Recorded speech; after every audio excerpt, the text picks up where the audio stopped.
নমস্কার বন্ধুরা, সবাই কেমন আছেন? আশা করি সবাই খুব ভালো আছেন। আমিও খুব ভালো আছি। চলে এসেছি আবার একটি রেসিপির ভিডিও নিয়ে। আজকে আপনাদের সাথে শেয়ার করব লঙ্কার আচার, যেটি আমার শাশুড়িমা বানিয়েছেন।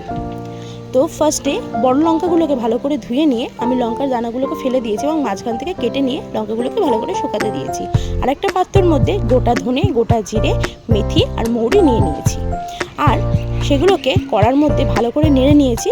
নেড়ে নিয়ে আমি একটা মিক্সিতে ভালো করে গুঁড়ো করে নিয়েছি। সেটাকে ঠান্ডা করে নিতে হবে, গরম দিলে মিক্সিটা নষ্ট হয়ে যাবে।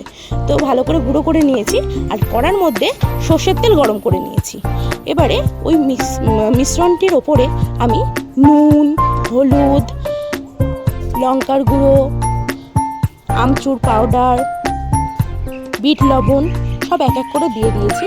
আর দিয়ে দিয়েছি একটা গোটা লেবুর রস, আর দিয়ে দিয়েছি ভিনিগার 2 চামচ। আর যে গরম করা সর্ষের তেলটা ছিল, সেই সর্ষের তেলটা আস্তে আস্তে ঢেলে হাত দিয়ে ভালো করে মেখে নিয়েছি। ব্যাস, ওটা রেডি হয়ে গেল। আর যে লঙ্কাগুলো ছিল, সেই লঙ্কাগুলোকে এবার এক এক করে লঙ্কার ভেতরে পুরগুলো দিয়ে দিয়েছি। দিয়ে একটা বয়েমের মধ্যে, কাচের বয়েম হলে বেশি ভালো হয়, তাহলে অনেক দিন থাকবে। তো সেই কাচের বয়েমের মধ্যে এক এক করে লঙ্কাগুলোকে সাজিয়ে ওপর দিয়ে সর্ষের তেল দিয়ে ঢেলে ব্যাস আমাদের ঝাল লঙ্কার আচার রেডি। তো রেসিপিটা কেমন লাগলো অবশ্যই কমেন্ট করে জানিও। আর ভিডিওটি ভালো লাগলে